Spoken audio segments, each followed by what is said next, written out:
Ayo, the world is cold, and we are bundled up because there's an extreme weather pattern sitting over New York City this weekend. I'm Kat. And I'm Adam. And this is Chatter Machine. And by God, it is cold out there. I went out today to pick up the AEW book from a little bookstore, and just cold and windy. Just harsh. I'm grateful for your sacrifice going out to get that. I was bundled up. We're gonna erect a statue of you. Yeah. Like Balto. Also, we can go to the weird toy event to get it signed, maybe? Yeah, I guess that was kind of the idea. Like, we weren't sure if we were going to get the book because we don't have that much use for, like, fun coffee table books in our life. That's not really a thing that we do. But it would be a fun object to get signed by wrestlers if we're going to an event where wrestlers sign things. Yeah. So that's kind of the plan there. We'll see how it goes. So this week, as usual, we are suffering from an overabundance of great graps. Kind of more this week than we've had to recently, I think. Yeah, it's been a lot. We'll assign blame a little later, but I think honestly GCW holds a lot of blame for that. Yeah. So this week we're going to stick mainly to this week's AEW Dynamite and Collision, as well as Ring of Honor's Global Wars event featuring Metroplex Wrestling. In the meantime, the Jersey J Cup has been going on this week, and we are still catching up on Superpower Slam, and we have not gotten very far with either of those things. So if you are tuning in to hear our big GCW, JCW recap, I am so sorry. Maybe we'll get around to it. What we've seen has been great, though. It's just like a month's worth of indie wrestling packed into a week. It's a lot. I think part of the problem, and it's a great problem to have, is that all of it's really high quality, and I want to watch all of it. Right. And then it's just like too much. I have no idea what happened in CMLL this weekend. No clue. Right. So that's where we're at right now. This is going to be a very AEW Ring of Honor focused show, and we'll go from there. Before we jump into this week's Dynamite, should we take a moment? Let's address the controversy of the beginning of the week, which was Hangman Adam Page speaking with Sports Illustrated about the photo that popped up on Instagram of him and Marty Scurll. Sure. I don't really know why I'm taking time to talk about this, because I have quite complicated feelings about this. I don't have a solid single answer for how I feel about this, or like what Hangman should have done in this scenario, for example. Yeah. I have a lot of mixed feelings. I think that Hangman's statement overall was probably about the best he could have done given the situation. But the situation sucks. Yeah. And I do have quite a bit of side-eye for someone who lets himself get put in that situation. Sure. It's interesting that Hangman kind of took this tack of saying that, pointing out the consequences that Scurll has faced due to the public reaction to his actions. I didn't like that. I don't think the problem here is the public reaction. Mm-hmm. Hangman says he effectively is saying, like, I reached out to this person because he was kind to me in my life, and he's hurting, and he is a person at the end of the day. And yeah, that's true. Like, he's human. I get it. But he also has shown basically zero remorse for what he's done. I had to go back and check. I asked Blue Sky, I was like, so has Marty Scurll, like, said anything that actually implies any kind of accountability for what he did? Right. And so somebody directed me toward his statement, which I believe I had read before. But just looking at it again, it was like, oh no, he's pointing out that the age of consent wasn't violated because it happened in the UK, and like, get the fuck out of here. Yeah. He's acting like this teenage girl was a stranger, like a one-night stand at a bar, and he didn't know how old she was, without really acknowledging that he was training her.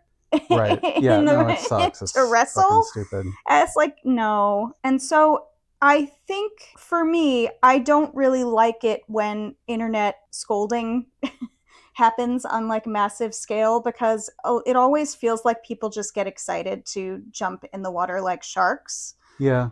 I think people are sometimes looking for any reason to extend the circle of like people who we should all hate. And it's like, yeah, It's not a black and white circle that just gets expanded for everybody who does something remotely disgusting or even just like says the wrong thing once. It's just like, for me, I'm just like, I didn't even know who Marty Scurll was. I'm offended that I have to be thinking about him this week. Right. He's the reason I have to do that. It's not Hangman. Right. He's the reason that now I have to know who this guy is. I have to have an opinion on him. He sucks. Yeah. And I hope that what comes out of this is that Hangman, you know, I can understand being like, I'm trying to navigate the world. I'm trying to be the guy who maybe can like be a positive influence on this person or just like be there for them and try, you know, it's like you have the racists over for Thanksgiving dinner. Maybe one of them gets the right idea that like, oh, actually these people aren't that bad or whatever. Like you can nudge people. But then maybe your neighbors who are like, have had racist attacks done to them, notice that you have the racists over for Thanksgiving dinner and think that you're just a family of racists. Yeah, no, that's so a bad example. No, it's not. I'm sorry. It's a really good example, in fact. Well, I'm saying I think I constructed it poorly. I'm just trying to get to the. Yeah, you're right that if you're trying to be like an influence on someone, then that also can have spillover effects and make other people uncomfortable. I'm just saying that I can see Hangman trying to be like, I'm going to try to be a good influence in this situation or whatever. And what I'm getting at is down the road, sometimes you find that, okay, it's not working and this dog is still biting. And right. I just hope he takes the lesson of like, okay, this dude's putting up. Like Hangman's statement was front loaded with everything this guy did is terrible and I condemn it and I reject it. Right. And that's the part that all the internet scolds are just like, yeah, whatever, it's not enough because this, that, and the other thing. And it's like, Hangman's allowed to be just a person who's doing wrestling. He's a weird carny who's doing this thing that very few people do and very few people like, and they're all problematic. I don't expect Hangman to be perfect. I thought it was a pretty decent statement. It was decent. I'm just offended I have to even think about this guy, and it's his fault because he's posting this picture. It is. I just hope that Hangman figures out that like, okay, this guy's not really my friend because this is how he's treating this, you know? Yeah, exactly. Some kindness. I just think that it says something about people like this, people like Scurll. Yeah, they're not in the same jobs perhaps that they were in the past. Like this guy was shut out of running promotions or booking. You know, he was the head booker for Ring of Honor at the time. Okay. Good. Yeah. However, he's clearly hanging around with everybody. They're all still friends. They just don't talk about it. Right. And so it's not really fair to Hangman. On the one hand, it's not really fair to him to have to now be accountable for what's true for like everybody. Yeah. But it just feels like yet more evidence that like if the public would just move on, they would all have guys like this back in their positions. Yeah. And that's what I think has been bothering me. And also the way Hangman signed off that statement, I think it was supposed to sound like he was taking accountability, but it felt, and I'm talking about the part where he said, you know, if this made you lose some respect for me, or if you feel differently about me, I understand, I accept it. He said that in like very nice words, but I take a statement like that as a little bit like, deal with it. Yeah, I mean, yeah. And so there's a lot of context that's missing here. So I don't want to put words in anybody's mouth, but it just tastes bad. Sure, yeah. It tastes bad. I don't have enough information about anybody involved, including Hangman, to I think there's also something of like when we are enjoying someone who's performing and we get an idea about what kind of person they are, and then they do something that we think the kind of person we think they are wouldn't do. Right. It creates some dissonance for us. And part of the thing there is we would like to expect better of people or expect different of people. But also, like, people are so diverse and weird and different. And one way I could see it is, like, if he fancies himself a sort of, like, Christian good guy, I'm going to try to help everybody no matter what, and that's really important to him, then, yeah, he's probably going to also take attack with people who are, like, going to criticize him and say, like, well, this is who I am. I can see someone like that being a little bit like, again, I don't know anything about Hangman, but I'm picturing, like, President Carter or somebody just being like, I'm going to be doing what I think is good in every situation. And if you don't like it, that's fine. But it's like spiritually important to me to do it. And they're going to take attack of like, And that's all fine, but that reveals the problem with this whole love thy neighbor concept and, love the sinner or whatever. The problem is then when that young woman sees this, or when it's not just women, but let's say like other people who have experienced similar kinds of harms in our lives see this, how do we fucking feel? Why are we so worried about how Marty Scurll feels? Yeah, I'm not worried You know about what I mean? Not we, but I'm yeah. saying if you're Hangman, why is he your priority? Yeah. You know what I mean? Like, get better priorities. It doesn't mean you have to, like, write him out of your life or whatever, but just, like, be more careful who you give your goodwill to. Yeah. Is all. Because I don't know more about this, and I'm not going to claim to be some fucking expert, but let me just put myself in the mind of, like, people who are in Ring of Honor and the UK scene and all this stuff around this time in, like, the mid-2010s. If you got taken out of your position booking, how fucking bad did it really have to be? This could not possibly have been a he said, she said thing. This had to be really bad. Yeah. Like, consider all the people in wrestling. Yeah. Come on. Yeah. This had to be like a big pattern of stuff. Then probably a lot of it still got covered up. And the fact that they just removed him from his position was like enough. Could be, yeah. I cannot possibly think that it ended with this like, oh, it was a one-night stand, I didn't know. Like, there's no fucking way. Yeah. Given what we know about the people who are involved in this field. Yeah. All right, we talked about this a long time. I think I've said what I have to say. Yeah. I mean, we've circled around to the same thing I was saying before. I hope that Hangman figures out who this person really is and adjusts his, behavior if he feels like that's what he needs to do based on that information. Yeah. We can all have kindness to people who've done bad things. I think it's better to reserve your goodwill for people who show remorse after they've done bad things, personally. Dynamite! Dynamite was in Vegas. We had a cold open with, I guess, like these Collision style video packages, which I think they're very fun. I really liked that. Yeah. MJF comes in and he's talking to Brody King. He says, I'm from New York and I see people like you in the streets. Like, bro, you've built yourself. Yeah, they're delivering packages. Like, what? Yeah, they're running free stores and giving people food. Right. Or they're showing up to their IT job. Like, hello, they're on their way to Wall Street. Like, what are you talking about? Max, you build yourself from Plainview. Stop talking like you have any street smarts. Get the fuck out of here. Totally. Brody responds with roo roo roo. Yes, it's also what I jotted down. Kenny comes in. He says, one more week, one more win. He's a little closer to gold, and Andrade is in his way. Okay. I wrote down, Kenny says he'll make Andrade look impotent, which I think is particularly... I think he may have even said those words specifically, but probably not. Maybe I'm interpreting. I missed it, but in the context of... There's a lot of, like, ball discussion happening, so... Yes. Yeah. There's a lot of, like, urology interest points. Well, see, I took it particularly in the context of this bit that's going on of him being, women wanting his number or giving his number at the side of giving their number at the side. And I'm just like, divorced guy, I'm going to make you look, whatever. Yeah, well, like, what's the thing that Andrade's doing? He's doing virility. Right? He's doing divorced man virility. Right. Anyway.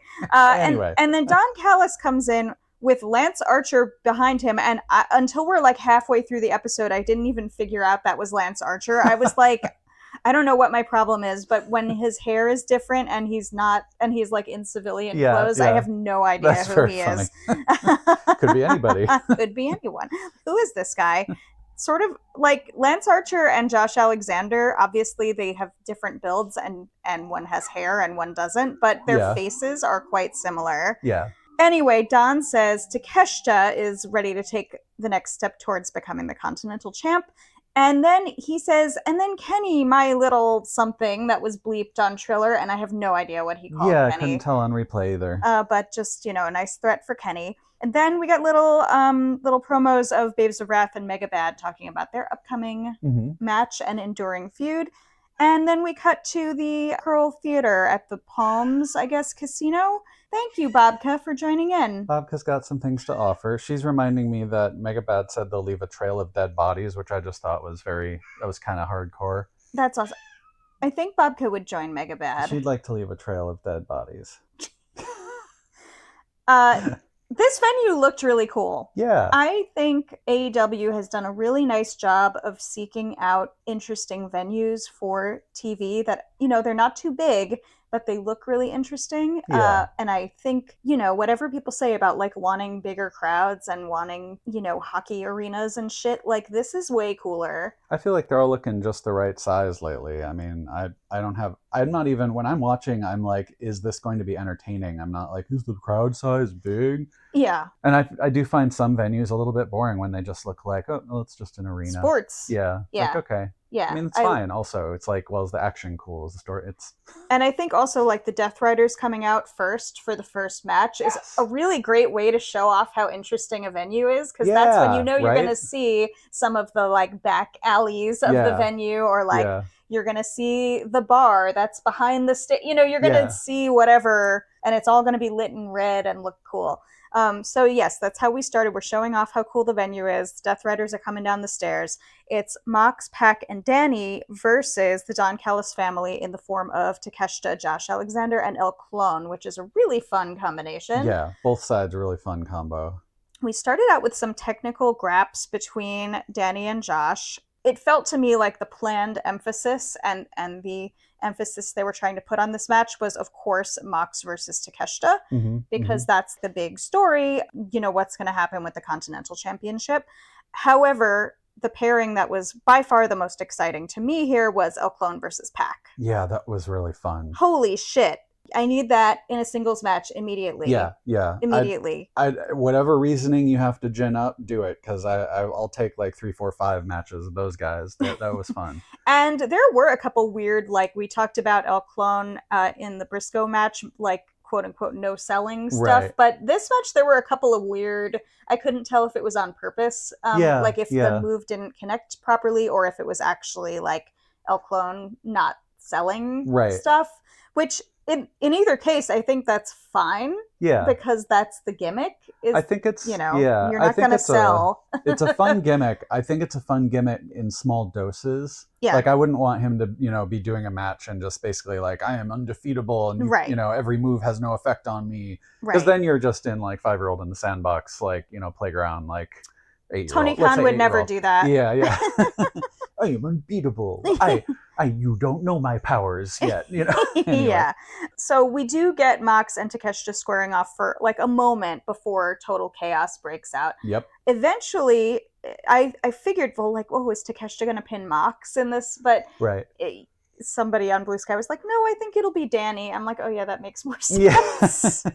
And Takeshita does get the pin on Danny, but oh my god, Danny looked like baby Mox. Yeah. He looked damn good. He kicked out of some crazy shit. This Death Riders run for Danny is really doing him a lot of favors. It really is. He's never looked better. I mean, if we're going to say, the two sort of combos that came out of this, I could be into a Josh v. Danny match too. I don't know if that's happened recently and I'm forgetting it, but. Yeah, I don't know what we're doing with Josh. I don't know. Yeah. I mean, I kind of just want to see Josh squash Danny, but sorry, Danny. I don't want to see that. All right. Well, I wrote, Danny had some very Mox-like moxie. Nice. Yeah, that's good. Yeah.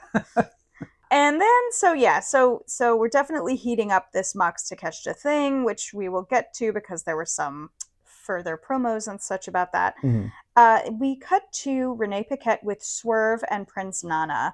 And Renee is trying to ask Swerve basically how he felt about that terrible loss to Andrade. Yeah. And he's immediately like, I'm going to let Nana speak for me. Yeah. And, Nana didn't say anything strange, but he had this embassy towel That's interesting. Draped over his arm. Made sure that was in front of the camera. Mm-hmm. Yep.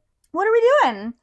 I don't know all the meaning of that. Like, I understand, like, okay, so is this signaling more heelish behavior to come? It's interesting. That's we don't know much. We don't know. We know the nothing. Mughal embassy. I know that Nana like started it like over like 20 years ago. Yeah, or a long time ago. We looked that up, and I know when we were watching 2024 stuff, I know we saw like the tail end of like the embassy with GOA. Yeah, but like. It's one of those things I was just kind of, well, that's no longer a thing anymore. But right, so where's it going to go? Is Kevin Knight going to be involved somehow? How many people? I'm ready for a whole We'll see. We get this nice video package featuring Will Ospreay. Mm-hmm. I think a lot of people were very excited for this moment to finally happen, to signal I'm that sure, he will be coming back. I don't know what that means about how soon he's coming back, but as we have said, of course, if he's going to take the championship at All In Wembley, like everybody says he is going to, he needs to win the Owen first, right? So he's got to be coming back fairly soon, I would think. If that's what they're going to do, yep. My favorite part of this, they showed like his x-rays or pictures of his x-rays, but they put this little fake text overlay that said Ospreay.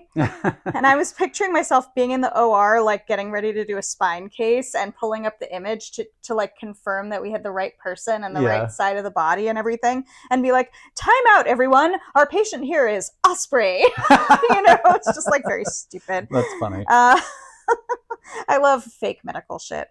Cutting to, then we had freshly squeezed tits in action. Yeah. Versus Jordan Oasis and Brittany Brooks, who had a very big week. Orange continues to come out and appraise his new Tron graphics. He seems to be approving. Seems to be. Yeah.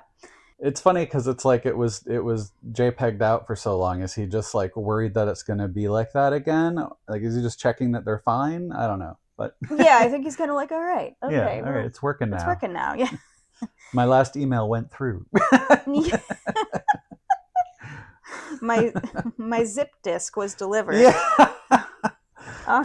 Dating ourselves now, but yeah, well that I'm fits. dating. I like that. Orange Cassidy is less than a year younger than myself, so it works. We're dating all of us, and we all used those in college, right? So anyway, Orange has this moment where he has Jordan Oasis kind of in some kind of hold, or he palms his head gently with both hands, and then he brings both hands to his own hair, and he's just like, oh no, just having this quiet moment where you could tell he's he's having a crisis. Beautiful. And Toni is wearing this fucking denim romper, and I am obsessed. I need this tag team to go on forever. Toni and Brittany have a moment, and then Jordan gets tagged back in, and then Toni, the camera doesn't really focus on it, but I noticed Toni also has this crisis moment where she's just, she has to tag Orange back in because it's not a tornado tag, but she's clearly looking at Jordan like, no, not my hair. They're both going through it, it's contemplating beautiful. The horrors of baldness. Shivani goes, how about the confidence we see from this couple? And I'm like, Shivani, they're not a fucking couple. They're not a couple. Stop it. They're both married. I appreciate that as much as they're staying with the Toni Orange thing, I appreciate that there's clearly like zero sexual energy there. It's zero. Like not about that. Zero. Nothing. Yeah. And that's how we like it, honestly. Yeah. There's more sexual energy between Marina and Orange than there is between Toni and Orange. Right? And I mean, this is that's how I like it. I'll just interject here, because I think it's vaguely relevant. They've been doing some like publicity related stuff. Yes. Both together and separately. OC both, I kind of since he's been back. And one of the things recently that I just saw today, where he's like saying who he would fight from WWE if he had the chance, and his answer is like Bad Bunny. That guy's cool. Now I'll admit I'm out of touch enough. I do not know thing one about Bad Bunny. I really don't. You're going to find out tonight. I know I'm going to find out tonight. But like I'm going to look it up on Wikipedia and figure out who it is. But I just had the thought of like, if I was like talking to our niece and nephew or something, and was like, do you guys like that Bad Bunny? Like there's this danger with those of us who are over 40 or over 45 in my case. There's this danger of like trying to seem relevant and it not working. How do you do, fellow kids? Yeah, exactly. How do you do, fellow kids? And I just was thinking, I wonder if Orange Cassidy will ever have to deal with that. And then I realized his gimmick is doing it though. What? No, I'm sorry, go ahead. His gimmick is timeless. Yeah. His gimmick is just, I am cool and I don't need to be here. I don't want to be here, but if I have to be here, I'm going to show out when I have to. And it's like, he's like, you could plop him in a James Dean movie, he'd fit right in. You could plop him in, it dawned on me that his gimmick is also timeless. And I was like, it's basically, it's right? almost the same gimmick. I mean, they're very different characters. Very different, yeah. But the idea that they took this image, they took this look, this presentation from a very specific point in time. Yeah. And they just go with it. Right. And it is absolutely timeless. Yeah. And his version of like mentioning something current and popular is just as if it's just a given and he knows it, and he's not, it's not how about that Bad Bunny kids. It's just he's just cool forever. He just knows what's cool at the moment and is saying that's what he would do. He's not following trends. Yeah. He's not a trend follower. He's not like 6'7", am I right? No. No, but he's also hanging out with the Rizzler. Well, sure. But that's because he's cool. He's just, and the Rizzler is cool. Exactly. So therefore, of course, they're in the same sphere of things. Exactly. Because that's the sphere of cool. Exactly. Cool people know other cool people. Right. And that's it. Right. So anyway, after this little squash match, they have a little promo in the ring about how neither one of them ultimately wants their head shaved, and maybe they made a big mistake going into the stipulation match. Tony goes, I'm going to look like a boiled egg. I'll look like an angry penis. She's saying all this in front of Luther, who I can't tell if he's... Like, why is he even there? Just to be a foil, just to be a bald foil for this promo. Yeah. I can't tell if his feelings are hurt, and then he's it kind of seems like they are, and then he's also like, but I must protect Mistress, like I must put the thing... he's very conflicted as a bald man. Yeah. They find their resolve, and Tony says to Orange, you'll give Wheeler Yuta a comb over, or I'll make Marina look like Mox. Perfect. I am starting to wonder if by some fuckery, all four of them are going to wind up with their heads shaved. They should. Why not? I personally think this would be the very best way to end this. And I mean this in the sense of like, yeah, the one who's supposed to get their head fully shaved gets their head fully shaved. But, like, did you ever watch America's Funniest Home Videos or any shit like that? Like, they always had some dumb thing where it was like somebody was clipping their kid's hair and the comb part of the clipper falls off. Or, and somebody... I don't know what... or, like, the idea of, as a prank, you're going to go get the clipper and go... Okay. But, the fact is, once you make one big in somebody's head, then they have to shave the whole thing. Yeah. So, like, maybe one of them will have it fully shaved, but then the Death Riders will come out, or somebody will come out with the clipper and be like... damage everybody's hair. Yeah. And they all have to... I mean, I'd be down, yeah. I think it would be wonderful. So I think it should be either all four or all of them except Yuta. Honestly, I'm not ready for... I know everybody wants Yuta's hair. There was that card, the sign someone had that was like, Yuta, it's time. Yuta, bro, it's time. Which was great, except, honestly, I really like Yuta's look. I'm not ready for him. I'm too new. I still like him. Fuck Yuta, but I like him, and I don't want his hair to change yet. I'm not ready, personally. Everybody else shaved their head. Yuta should keep his hair. Yes. Keep that beautiful fringe. It works for him, for me. I think it would be very funny if Yuta's hair remains perfectly untouched. Yes. In this whole thing. Anyway, we'll talk more about that. This is happening next weekend. So I guess we don't have a whole lot more time to speculate, but I am enjoying every moment of the speculation. Great. It's a lovely... This is my favorite thing. What is not my favorite thing is Darby and the War Dogs having this little Fear and Loathing in Las Vegas video package. Actually, I liked that aspect of it. I liked Clark Connors in this. Yeah. It was fun. It was all right. They had two separate little video packages. They started with hauling Darby off, throwing him in the car trunk, and driving away. And then before the main event, they had the second part of this, which was like they threatened the production staff to show the video of them dragging Darby behind the car in the desert. And I think that if they're going to keep doing this thing where they drag a body bag behind a car, they should move on to more extreme conditions. Let's Like- have a 4x4 road. Let's have some really fucked up desert roads. Like, obviously, a real person will not be in the body bag when they're doing this. I'm not suggesting we actually Right. harm or kill anybody, but like just for the Should they sake be of like things. dirt biking in the Catskills with a bottle? This is exactly what I'm saying. Rocky trails. You've got mountains. You've got rutted desert roads. You've got some crazy roads. Like almost anywhere you go, there are bound to be crazy roads. And I know Darby is like a little 4x4 freak, so he would be into this, I'm sure. Well, you've found a way to make this interesting to me. I am just Thank you. For me, it's this stuff continuing that has just sort of consigned me to like, all right, this is for the kiddos or, you know, someone else. This is for the children. This is not for me. This form of attempted murder is for the children. Exactly. You know, like, oh, he's dragging behind. I'm just like, all right. I do understand that the car, so I do like the kind of Hunter S. Thompson presentation that Clark Connors was doing. And I also understand that the car and license plate, it was like a reference to an old wrestling promo from history that I am personally not really familiar with or aware of. So I'm not going to pass judgment on that. Yeah.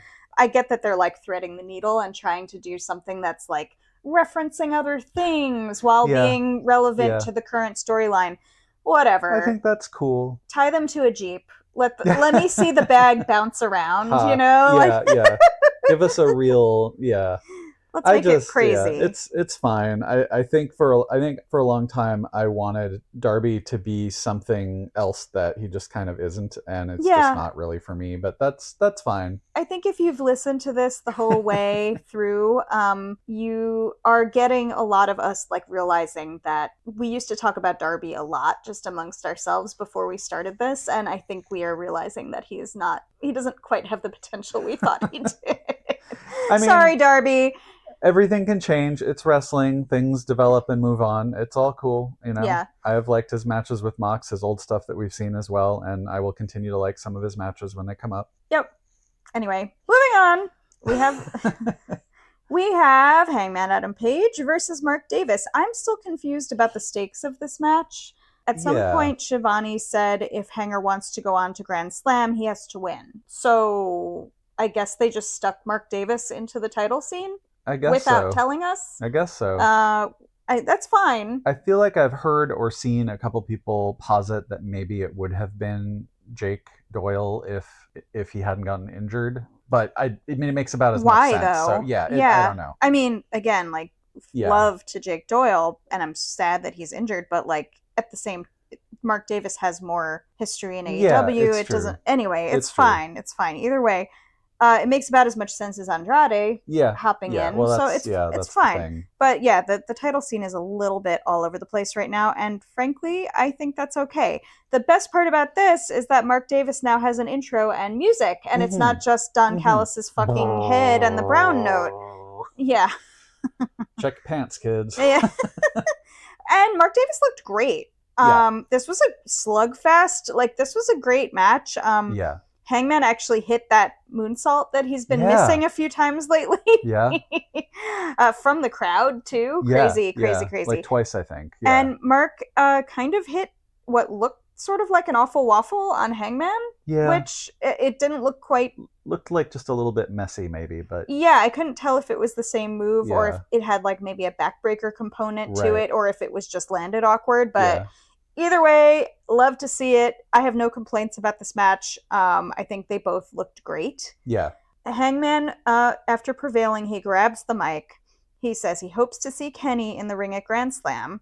And then he tells MJF that he'll stomp all the children out of his tiny little balls. I am ready to consult the dick surgeon.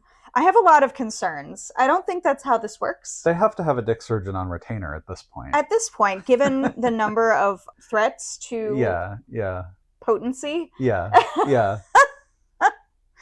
I am very concerned. Yeah, I would love to hear from the AEW contracted urologist. Please call me. Well, see, there's the one doctor you see for the vasectomy, but if you want the really budget doctor, he just stomps your balls. Oh my God. No. Kids, don't try this at home. Don't try this at home. And then we got a wonderful video package for Kevin Knight. It was so cool. I was so happy to see this. Yeah. All the emphasis on Kevin Knight please. Yeah, it was beautiful. The editing was really fun. It flowed really well. It was a beautiful video. It was great. And I had the feeling later, I take from this Dynamite having 2 beautiful video packages, one for Ospreay and one for Knight, that these 2 must be on a collision course. I will plots. Which I know is just me being silly, but also like, no, yes, please. Ospreay versus Kevin Knight would fucking rock. Did you look up to see if they were ever in the ring together? I have not. We could pause and I could do that. It's okay. It's not that important, but these are 2 people I would love to see in the ring together. Yeah.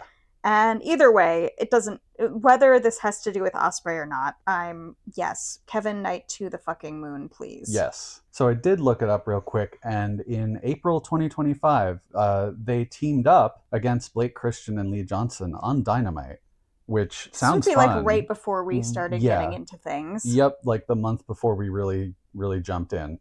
They also did fight each other in the Owen Hart Foundation tournament. No way. In the quarterfinal.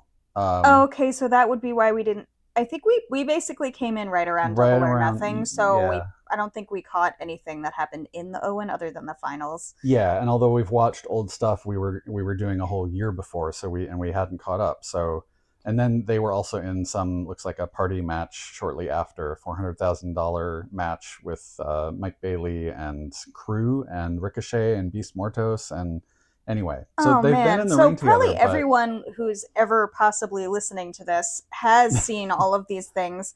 Now that we have to now go back and watch that, because that seems like a really fun combination of people. And now I'm even more convinced that they're on a collision course, because if they had a quarterfinal match last year's Owen Hart, and we're suspecting Ospreay needs to win this year, why wouldn't Kevin Knight be in it again? We're setting up the Owen. Right? Anyway. We're setting up the Owen. Yeah. Let's do it. Do it. Right. But first, we have, and they did a funny little countdown to this match on the screen, which I like that. They should do more of that stupid shit. It's fun. We had Andrade El Idolo versus Kenny Omega. Mm-hmm. My God. Before we get started, I would like to note that Kenny and Andrade both have really nice renders compared to most of the rest of the roster. Like, most of the roster, when you see those match cards, they're all really hot people, but the render usually makes them look weird. Sometimes, there's something a little off with most of them. Yeah, like, either they are at an angle or making a facial expression that just makes them look not as beautiful as they should be looking. But Kenny and Andrade both look smoking hot, and like, neither one of these guys is like my thing. So, but I'm just saying they're both objectively smoking hot in in this render, so I enjoyed that very much.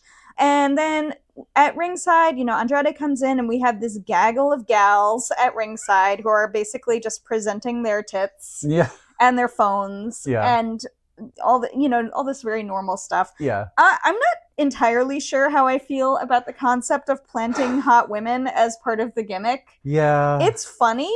On the one hand, it's quite funny.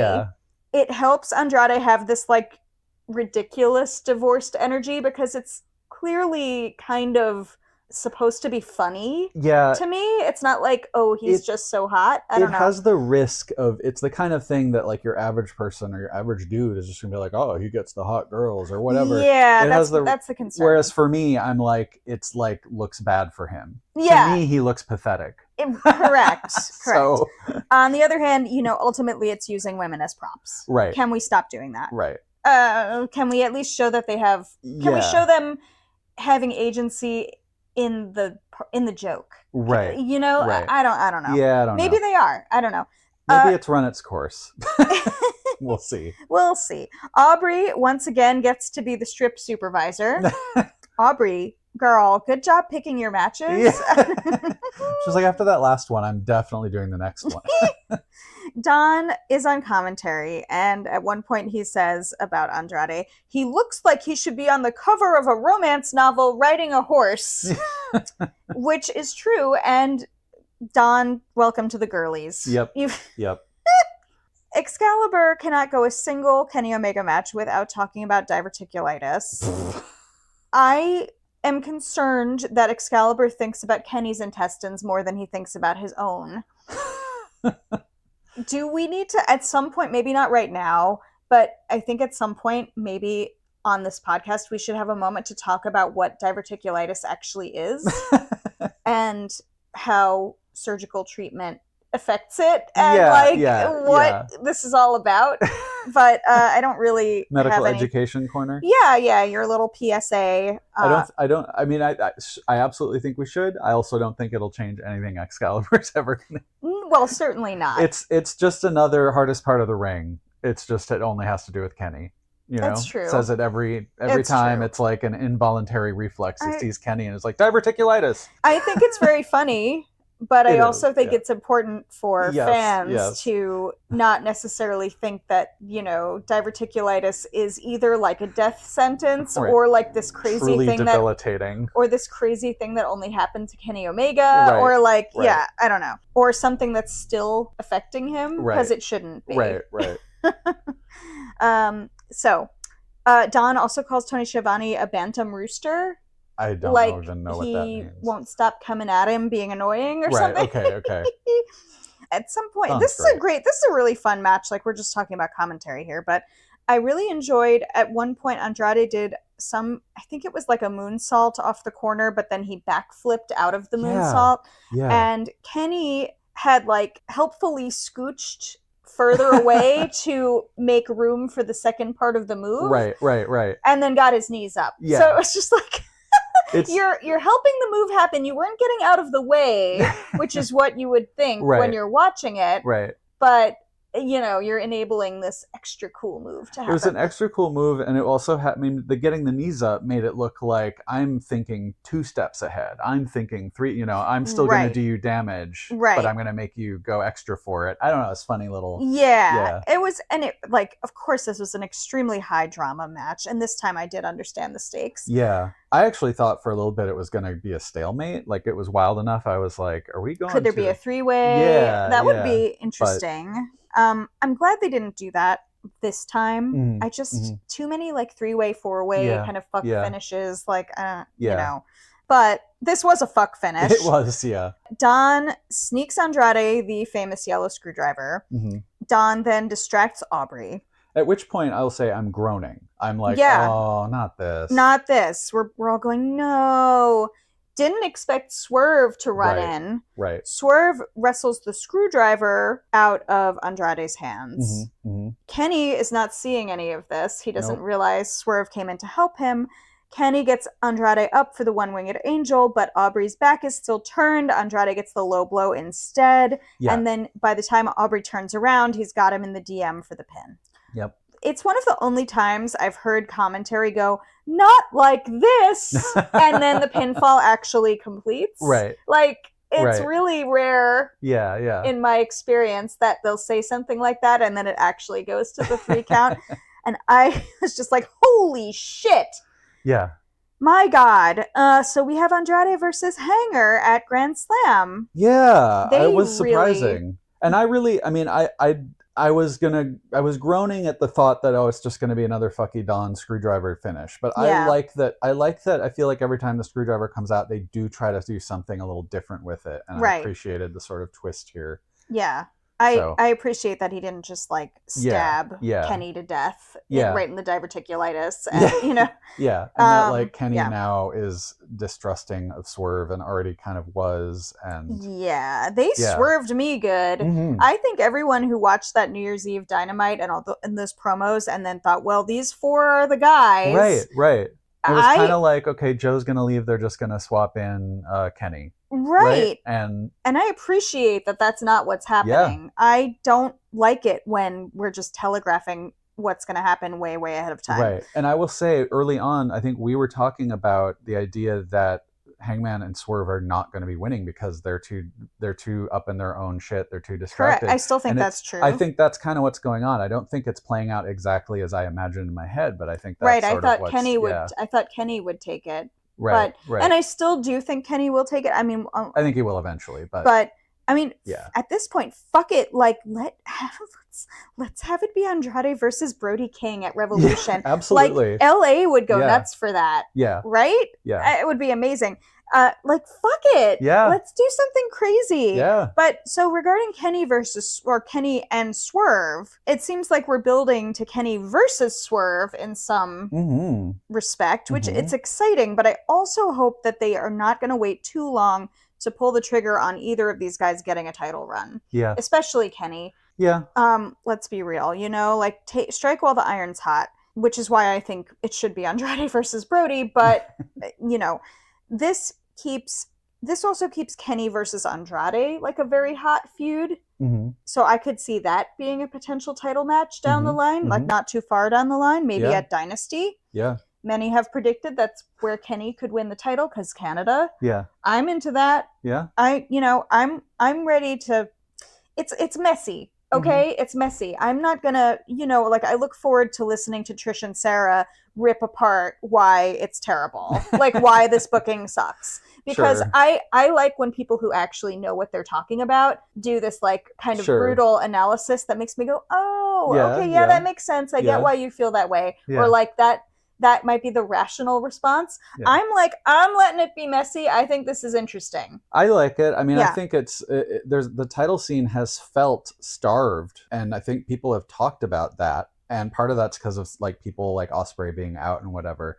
But what a way to sort of Brody's been there. People have been talking about him getting up in that scene, whether he does pull it through or not. God, it would be fun. I'm glad that he is at least getting the fights. And I think the idea of bringing in someone with some cachet, like public cachet, like Andrade, and just throwing him right into the mix. Yep. It's a great way to inject life into that, inject new blood into that. Now it's like, well, he can, even if he doesn't, pull it through now, well, he's been there. He can try again. On the one hand, yeah, but then on the other hand, then you have guys who are sort of being held right below that title threshold, or like the main event scene threshold, who frankly would really thrive, probably, like Ricochet, Kevin Knight, people like this who really should be in that conversation. Yeah. Even Kyle Fletcher. But these, at least Kevin and Kyle Fletcher are both quite young.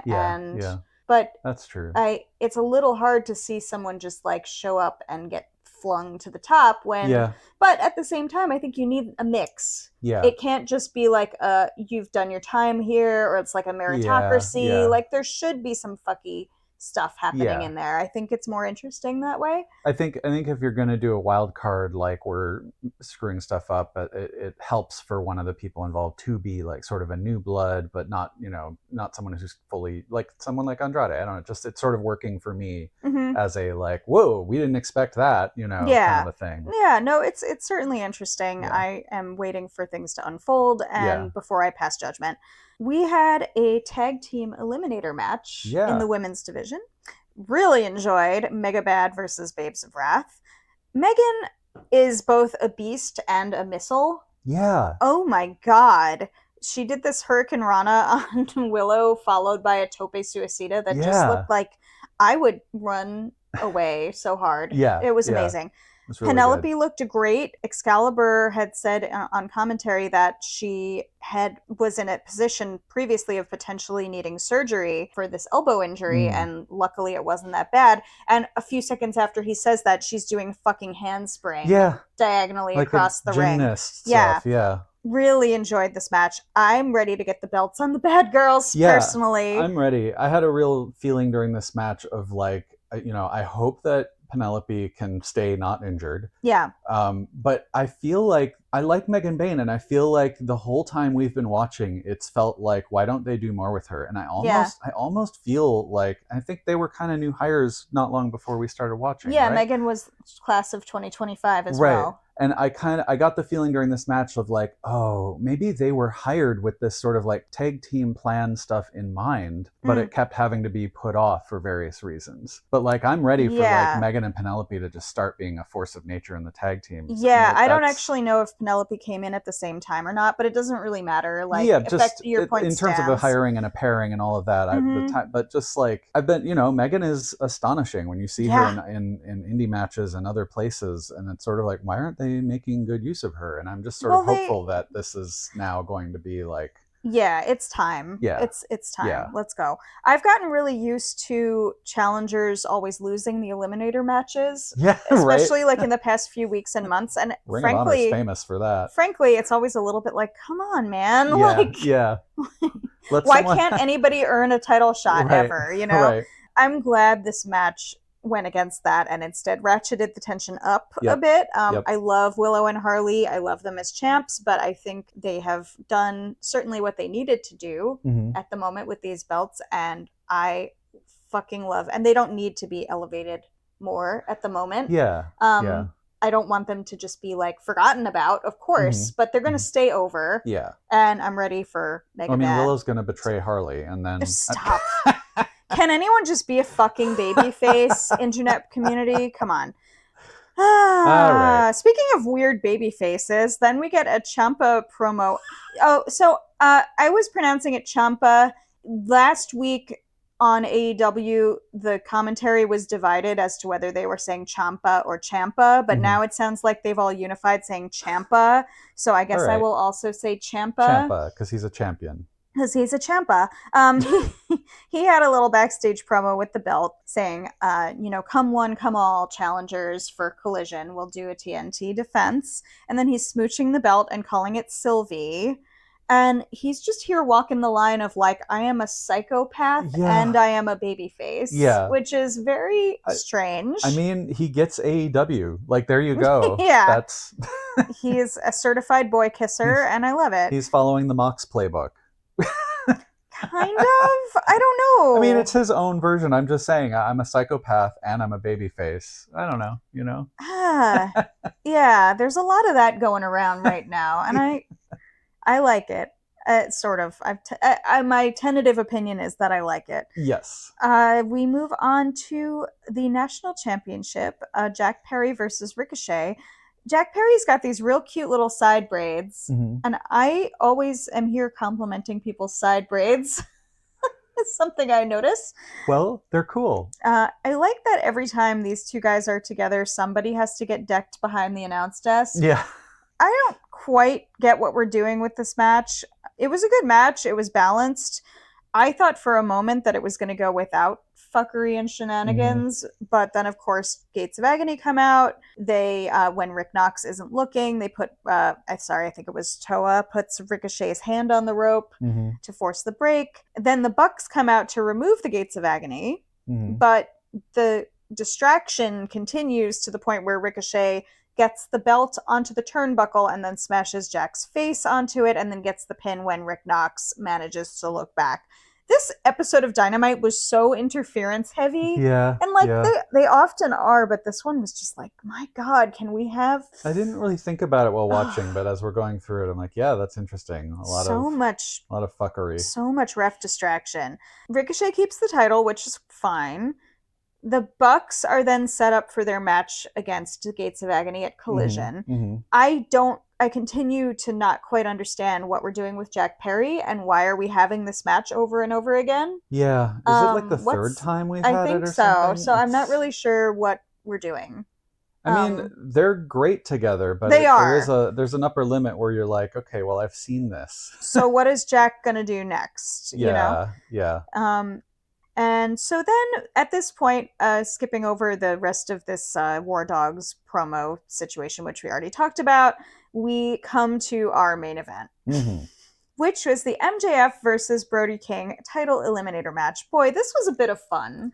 It was fun. I really appreciated them saying up front, like, we're going to be with this as long as it takes, because they were very close to the end of the hour. And everyone's like, oh, are we going to run over? Like, but we always run over. Right. So why would that be weird?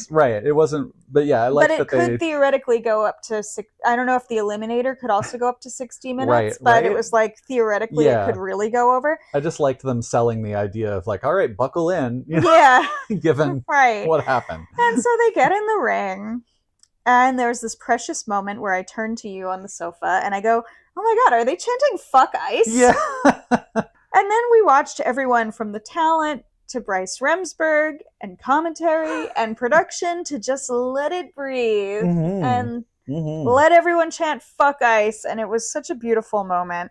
Given that they do censor the crowd chants sometimes, and they did censor things in this episode.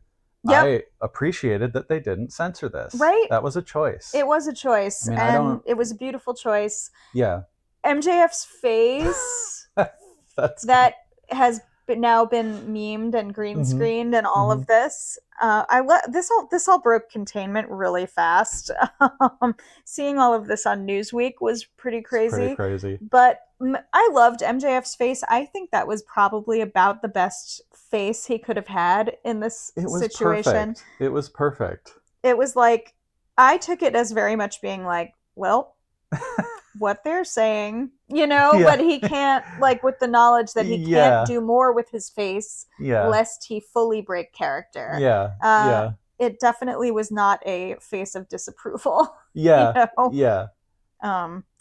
was great. It was kind of like, oh well, I'd hate to be whoever they're chanting against. Hate to be those fucking guys, or at least just like, are you hearing this? It was great. It was great. And I really appreciated Brody on the other side. In one of the wider shots, you see him looking around, just being like, and nodding a couple solemnly, times, and then it just looks like it helps him locked.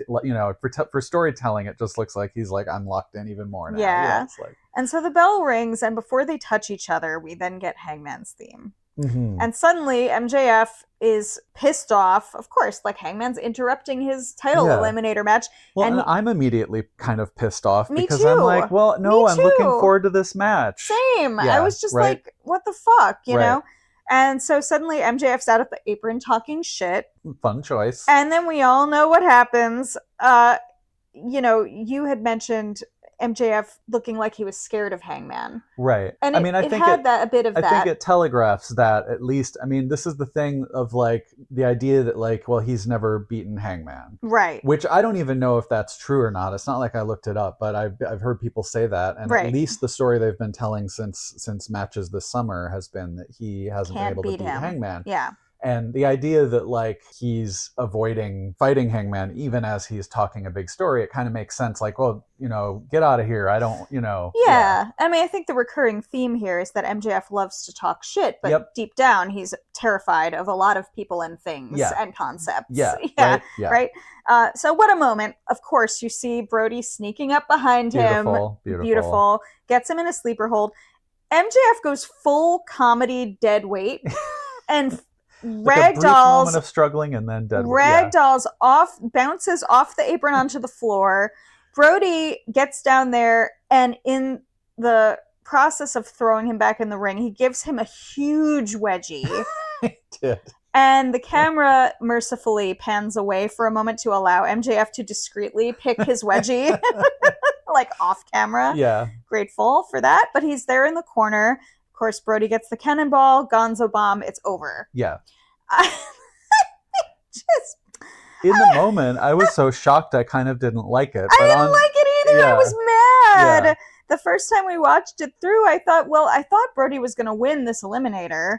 I hoped he would. I hoped he would, and I thought he would. Right. Because I thought they were going to set up this match for Grand Slam. But I wanted it to be an actual match. Yeah. And I was like, I didn't want it to involve distraction. I just wanted him to win it clean. Yeah. Right? Yeah. But honestly, in retrospect, watching it again, it was great. Yeah. Like, Hangman didn't actually do anything. Yep. So the implication is that if Brody had been able to catch MJF off guard in any way, whether it's distraction or any other reason, the outcome would have been the same. Because he's just that powerful, right? Yep. So Andrade comes out to challenge Brody. Some fuckery ensues. Hangman jumps in to get a buckshot on MJF and is met with a kick to the balls, which honestly is reasonable because if you don't see the buckshot lariat coming, who are you? Right. Anyway, there's Brody to recover and Gonzo bomb MJF again to put him away. I fucking love it. TK, just do it. Just do it. Pull the trigger. Do something crazy. Brody King will never be more over than he is right now. He is a man of the moment. He is a man of the moment. Roo. Yeah. I had the thought today that, like, sometimes people will refer to AEW as, like, progressive in and of itself. And I'm like, I don't think we know anything about TK's politics. No. But, and I know that it's pretty clear that he lets the wrestlers have some amount of free reign to be themselves. Right. And I kind of think it hit me today that much like a perhaps neurodivergent obsessive, he may simply just care about like the matches. And he's like, I just want to make great matches. Fine. Have like whatever political stuff you want to do or things you want to do, whatever. I just want to make great matches. Right. Right. So I don't know that TK himself or like with AEW. Yeah. I think he just wants to play with his toys. And I think he's a businessman also and understands that like, well, there's a certain like mood and there's a certain, you know, this stuff is good for the people love Brody because of this. So I'm not going to, you know, tell him to stop. But I also think it would be a perfect like moment of the year for Brody of all people, Mr. Abolish Ice shirt in Mexico to win the fucking title. And they should fucking do it. And look, billionaires and business people tend to be fucked up because they're swayed by money and power. However, it cannot be that ice is popular among them. Most businesses have some reliance on a diverse pool of labor. Right. Whether they're directly hiring immigrants or like whatever, just like the way businesses participate in society. Like, if you're a business person, unless, like, for whatever reason you're licking Trump's asshole, like, there is no reason for any business person to be pro-ICE. Right. It is anti-business. Right. At core. Yeah. And I'm not saying that's, like, a good reason to be people anti-ICE. But, like, people all have their own reasons. But I'm just saying there's nothing supporting business interests in supporting ICE. Right. So, to my mind, like, Tony Khan is a businessman. Yeah. And even if he may not have, you know, whatever strong political views he may or may not hold himself, I think he seems like a pretty pragmatic guy. Yeah. And I do think he has some kind of appreciation, even if he's not like progressive per se. I think he does have a certain appreciation for cross-cultural collaboration. Seems like it. He certainly enjoys working with people from all over the world. Why the fuck would he be pro-ICE? Right? He's not. Yeah. He knows that there's some kind of lines of like what's appropriate according to like network executives. He has to deal with other people. He has to deal with that kind of stuff and like draw the line somewhere. Yeah. But for the most part, there's no expression that's being made by the talent in AEW that really threatens that. Yeah. So why should he overstep? There's no point. Like, there's no reason. Yeah. And I think, not knowing and not like saying, I'm not defending him for being, I'm not saying he's a good billionaire. I'm not saying that. But I'm just saying, I think this is very smart to just sort of take a step back from that and let it breathe. Yeah. And just be let like, it breathe. Brody's popular. People like him. He's time for him to be in the title conversation. And there he's got the belt now. Yeah. Funny how that, well, he won it fair and square. Yeah, right. You know? Yeah. And I think that would just be beautiful. I would love it. I hope they do it. I hope they do it too. I have a thinking, just my personal suspicion that like, nope, they're not going to do that. But it would be quite shocking. But it would also be really fun to have him presumably then lose it to Andrade at Revolution. Yeah. Would be fun. Yep. And that would set up Kenny. Like, it would set up more, in my opinion, it would set up more to have Brody win now than to just have MJF retain. Yeah. I don't really think they're going to do it, but boy, it would really be smart. I think it would play very well just among the fans, I think it would be a good move. But you know, I hope that he is able to pivot a little bit. Like, if you heard what happened, you know, and like Yep. This is like an exciting moment. You could do something really cool. Do it. Do it. Let's move on to Collision. Let's do it. So we open with Gates of Agony versus the Young Bucks. They're having this very confusing to me. I apparently get confused by eliminators. So it's going to be a 3-way tag match next in this upcoming Dynamite, right? It's going to be the Rascals versus the winner of this match, Young Bucks versus GOA, versus a wild card. Yeah. We still don't know who the wild card is, right? Nope. So I don't know if you've ever seen the Weird Al Yankovic movie UHF, but there's a scene in there where he's basically acting, I think it's from that movie, where he's basically acting out as if he's like an 80s rock star trying to come up with his next music video, and he's clearly on like acting like he's on coke. And just having like everything that he's saying he wants to do in the video, and it's just like wacky like cokehead stuff. And it just hit me that sometimes the booking, especially right now, feels a little bit like someone's on coke and they're just like, I don't know, now it's a 3-way and we'll have a wild card. I'll come up with it next week, and let's do a 4-way for Andrade wins, and then let's not contribute to the internet wrestling community rumors that Tony Khan is okay. That's a fair point. Because but I think it's much more likely that he's just neurodivergent. Yes, no, it's just it's just a little all over the place sometimes, and made me think of Weird Al. But sure, it is very like all over the place. We got tassels, we got money, and yes. So this match that's going to be coming up is in Southern California. So. Looks like we are not maybe marked safe from the Young Bucks versus FTR for much longer, but we'll see. I don't know. GOA really looked versatile and dangerous. They looked great. Yeah, I wondered for a moment if they were going to put them over, but right. But it's not really part of the story right now. Yeah.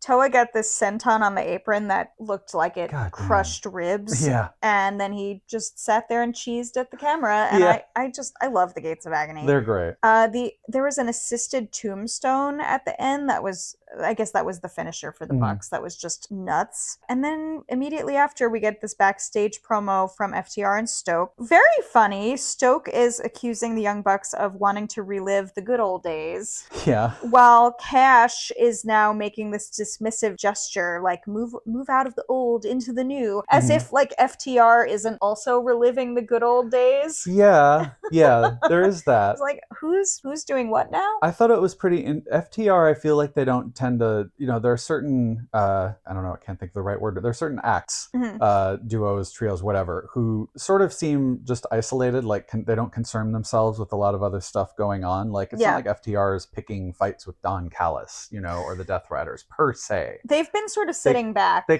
just care about they just want to be the tag champs. That's like their thing. They're top guys. I thought it was interesting that this criticism of the Bucks was couched in criticism of the Elite, trying to not just the Bucks, but mentioning that like Kenny wants the world title, Jack wants the national belt, like, oh, you guys just want all the belts. I don't know, I just thought it was kind of interesting. It was interesting. Yeah. So we are definitely not marked safe. I do expect the Bucks to, I don't know who this wild card's going to be, but I would be kind of surprised if the Bucks don't come away with this, but we'll see. Yeah, I wonder. And we got a cute little video from Brody about how he's going to win in Australia. Yeah, yep. Your lips to God's ears, sir. One more thought on FTR that I forgot about, which was just that the injury of Jake Doyle probably screwed some stuff loose. They had to adapt, and so that might be why there's like, okay, well, let's throw a wild card in there, and we're still figuring out what the new plan is. I'm sure it did fuck everything up, so hopefully they can pivot to something satisfying. Yeah. It really sucks. That sucks. All right, anyway. And then Stat comes out in this majestic little gown. So cool. I fucking love this for her. Yeah.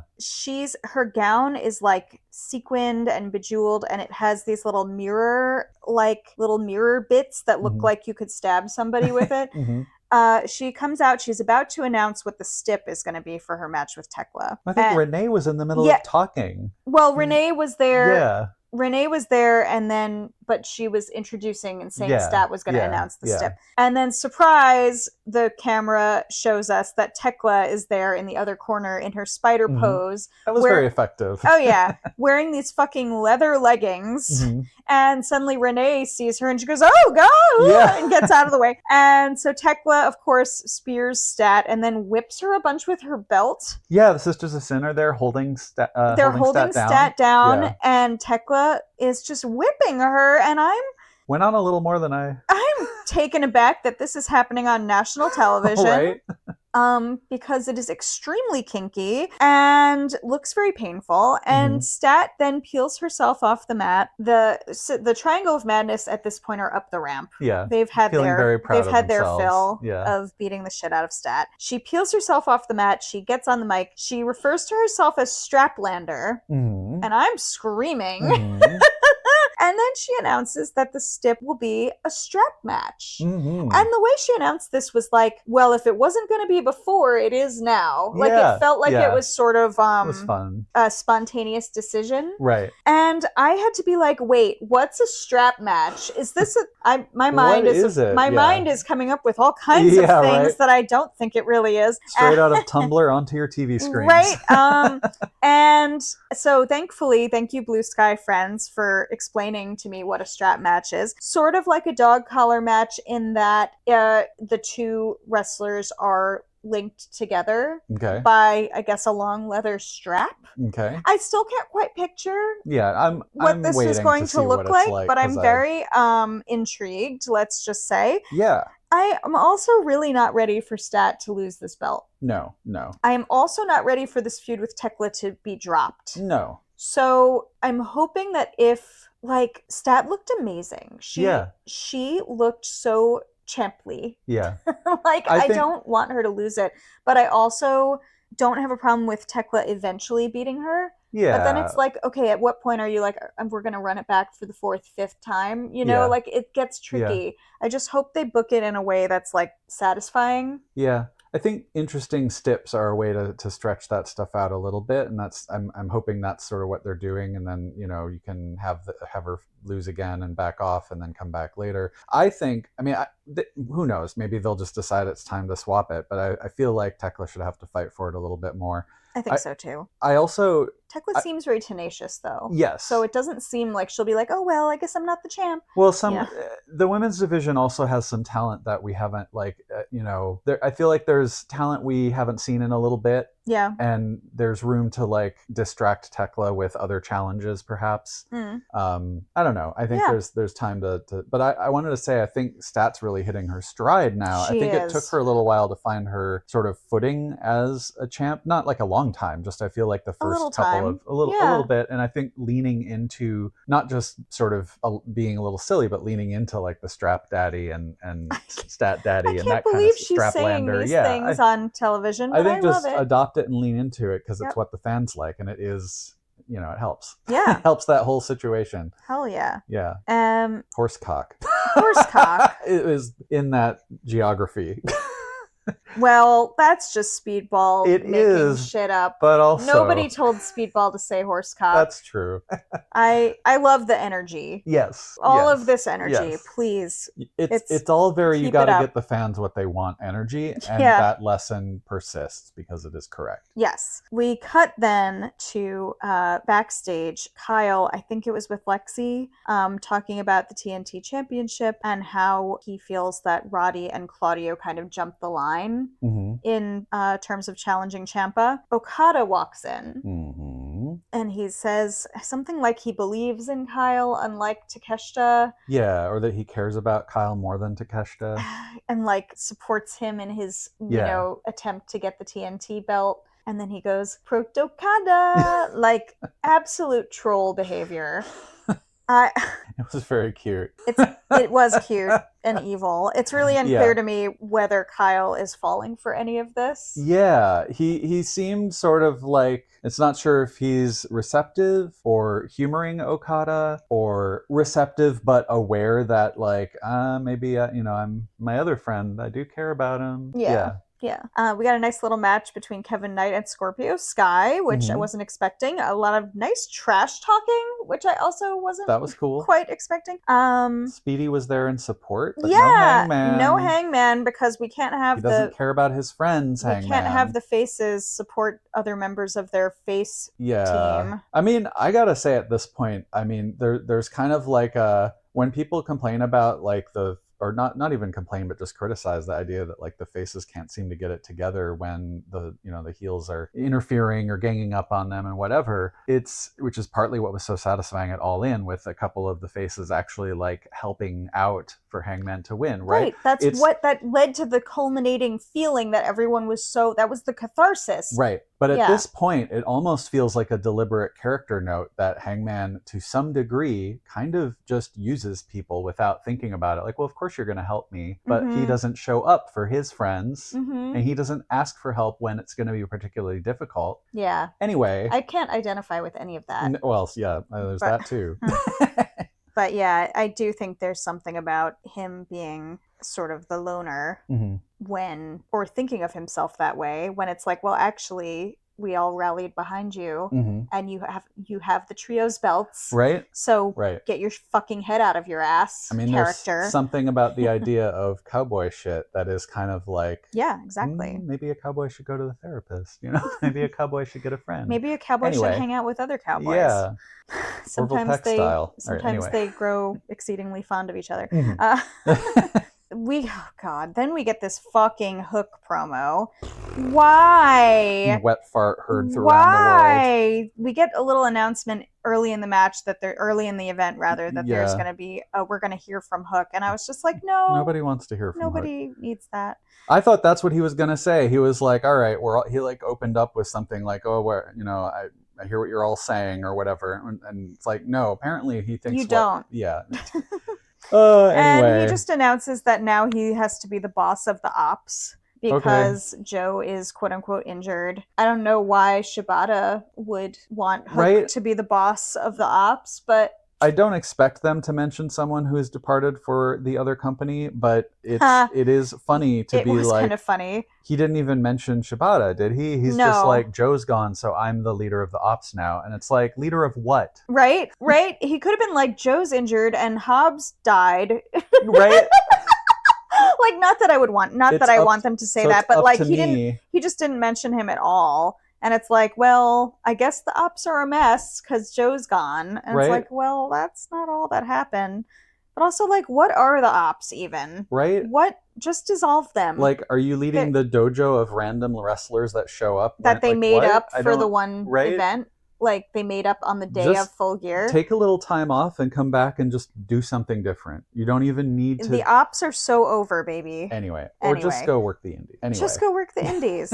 Fucking Hook. Then we get, much more desirably, we get Mina Shirakawa versus Viva Van. Mina has incredible bi-pride flag hair. Yeah. Viva Van fucking rocks. Yeah, that match was a lot of fun. I would love to know more about the people like Viva Van and Vert Vixen, like the people who show up a lot for AEW and Ring of Honor. Like, I hope they have some kind of favorable treatment other than just getting called up and saying, like, what are you doing this weekend? Yeah. You know, like, I really hope they have some kind of deal, not a contract, but like some kind of good deal. Yeah. And I also just want to see those guys signed. Yeah, right. But anyway, it's always good to see them. Women's division that is, again, sort of only seeing about 5 or 6 people at a time. Like, bring some more in. Have them challenge Thekla and make Tella confounded and, you know? Yeah. Anyway. I thought it was really cool also that they showed an older clip from a New Japan Strong tag team match that Mina and Viva Van were both in, because I had no idea. That's really cool. Yeah. Yeah, they didn't have to do that. Yeah. Like, that was really neat. And I appreciate seeing stuff like that, especially when it doesn't feel like they always show us stuff like that. I hope love they context. do that more, because it's not just context, it's also like positioning AEW as sort of like the champion of all the wrestling world, or a collaborator, yes, like, we're going to celebrate what these people have done elsewhere. It's not just you're just here. Yeah. And at the end of this match, we hear Marina's music, and Marina comes out. And of course, it's just because she's in the following match. Yeah. It's not that she's here to confront Mina. And Marina is kind of like, what's your problem? Right. You know, like, she has this attitude that's like, are you upset that I'm here? Right. And Mina's... Oh, sorry. Mina's face, in the meanwhile, is doing way too much. She is like, she's like making every angry face she possibly could, standing on the ramp. Yeah. I assume we're supposed to know Mina, like, we're supposed to think that Mina knows that Marina is the person who sent her the flowers, I think. I don't know. I think it's not clear. I think. Because Marina just told that to Tony, right? Yeah, but... In kayfabe. Yeah, but Mina's Tony's wife. I know. So don't you think... Did Tony tell... Ooh, this could be an interesting marital communication question. It seems odd to me that she wouldn't know, but you never know. We're going to maybe find out something with that. I was wondering where Mina has been in all this. Then we got the Death Riders versus Skyflight, or Yuta. So we got Yuta and Marina versus Zeta Steel and Dante Martin, which was really fun. Yuta, after I've already talked about everyone getting their heads shaved, Yuta comes out holding up a clipper proudly. Mox is there on commentary. I'm becoming more and more convinced that everyone's losing their hair in the hair versus hair. That will be fun. Yuta, we had a little bit of ridiculous intergender nonsense when Aubrey's back is turned and Yuta grabs Zeta he's gonna powerbomb her or something. Mox on commentary is just going wild. He says, a lot of people think Wheeler Yuta's hair must not be real. I'm like, do they? Mox, no one thinks that. Yeah, right. And then he gives a callback to the newborn baby deer. Right. Bringing that out again is weird. Newborn baby deer. He's just naturally beautiful. That was the last thing I was expecting to hear again from Mox. I keep thinking of Mox as like a person who just says shit and then maybe doesn't remember what he said. Right. But the fact that he called that back was it's just in his head about him. He's said it many times. Yeah. Maybe in the BDSM dojo, he's just like, Yuta, you're just like a newborn baby deer. You're naturally beautiful. Sometimes a newborn baby deer needs to hang out with some tough woofs, but... Wow. After all, Marina gets the mother's milk on Zeta, so nobody's real surprised. But they did great. It was fun. It was a good match. It was a fun match. At this point, after the bell rings, Yuta then grabs Dante Martin's hair and threatens to clip it. And I'm saying, don't you fucking dare, not during Black History Month. I'm just like, do not. That's very funny. But then he decides better of it, and he grabs Zeta's hair, and makes as if he's going to clip that. And I'm going, yeah! Sorry, Zeta. Okay. I mean, I don't know. I want somebody's hair to get clipped. Right. We're all hungering for it. But then Toni runs in for the save, and she's holding scissors. Orange is with her. Orange is with her too. Yes, they both come in for the save, but I don't think he's holding any hair cutting implements. I think he's just there. But but yeah, this build is so fun. I don't know if you had anything else you wanted to say about that. That was it. It's great. We get a little promo backstage now with MJF, and boy is he mad at Hangman for ruining his night. The crooked cowboy. And then he says, Andrade, I don't remember, he said, you're a real Latino man. Well, I'm going to give you the Hebrew hammer, or whatever the fuck he said. It was just very funny. And then he goes, my back is against the wall. Yeah. And he puts his back against... it's very literal. It's the door of a freight elevator. Your back is not against... Okay. You shouldn't put your back on that, MJF. It's not safe. Yeah. What if the door opens? Calling OSHA. Yeah. And Tony, in the meanwhile, Shivani is just absolutely delighted about MJF losing on Wednesday. It was very fun. It was short and sweet, as these MJF promos have been, and they should continue to be. Then we get Thekla in action versus Brittany Brooks, who had a very big week. I think, to have your first ever AEW television appearance, to come twice in 1 week and get squashed by Toni Storm and then get squashed by Thekla is pretty awesome. Yeah, pretty good. Makes me think that Tony Khan is scouting you, that's for sure. I'm sure we'll see her more. Squash matches kind of bug me because I always want to see more, but we just got like one little spear and then it was over. Yeah. Mox then gets a promo where he is officially setting up the Continental title match with Takeshita for Grand Slam. And I really like him saying, I don't believe in failure, I believe in iteration. And we were just listening to Tunnel Talk and really enjoying how they were saying that this version of Mox is sort of like grindfluencer. Yeah. And he's really leaning as soon as they said it, it just made me, I had been thinking happy cult leader, but it's really kind of the same thing. It really does make it come together for me more than it had before, even though I was enjoying what he's been doing. It really, I believe in iteration. It's great. Yes, sir. It's like that clip of that guy who's like, by the time it's 2 a.m., I've worked 4 hours. By the time I don't know, you work 2 hours, I work 4 hours. You work 4 hours, I work 8 hours. We have the same 24 hours in the day as you, so how come you're not doing that yet? Yeah. Bullshit. I do love this bullshit version of Mox, I will say. And I'm very excited about this match with Takeshita. I think we are all excited for it.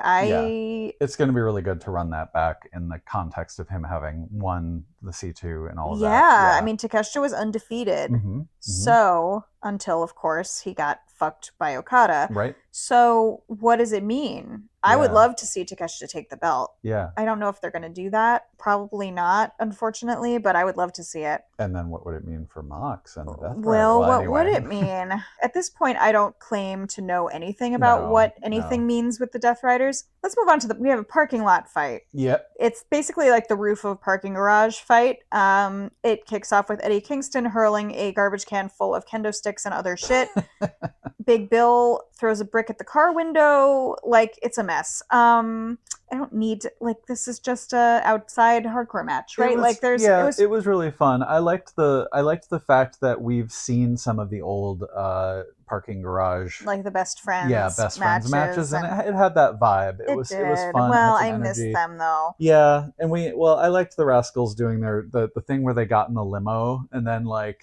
Yes. Like, oh, well, I'll get in the limo too. Yeah. And then the limo's rocking. Like, the hotbox limo. Hotbox limo that was rocking. The Rascals and Brian Keith are all just like, let's get in there. And then, the limo's rocking. Nobody comes to knock in. There were some good bits. Brian comes out hacking, coughing. Yeah. Wentz says, you lightweight. Yeah. Very funny. The stoner gimmick is so dumb, but I am enjoying it. It's funny. It's okay for now, yeah. Yeah. Eddie is wearing a University of Minnesota shirt, which seems like a lovely message. It's for sure a message, and we love that. We see you, Eddie. Yep. Because you would never. As a expat Minnesotan, good job, Eddie. Love you, Eddie. Bobka agrees. Eddie hits a suplex on the roof of the limo, and then he looks like he died. Yeah. I hope. I would look if I took one. I hope he was just selling it because he looks like he's like, fuck this. Yeah. Isla Dawn comes in to run interference, and then Myron Reed runs in and takes her away. Very fun. At the end, the good guys win, and the winners all stagger off to get high, which I think is beautiful. All right. There we go. Yep. Then we get Roddy, Strong, and Lexi. Lexi! And Roddy's explaining that he answered Ciampa's open challenge. Briscoe comes and interrupts, and he says, it's going to be a hell of a fight. I believe that you got what it takes, just like I believe that I got what it takes when I get another shot. And if it's you, give your fellow conglomerator the first shot. And we all go, And then he goes, oh, thanks for the encouragement, but I'm not in the conglomeration, and walks away. And it's like, Roddy, baby, I have news for you. The news is that if you keep showing up, you are conglomerating. Right. That is how that works. Yeah. Sorry. He just doesn't get it.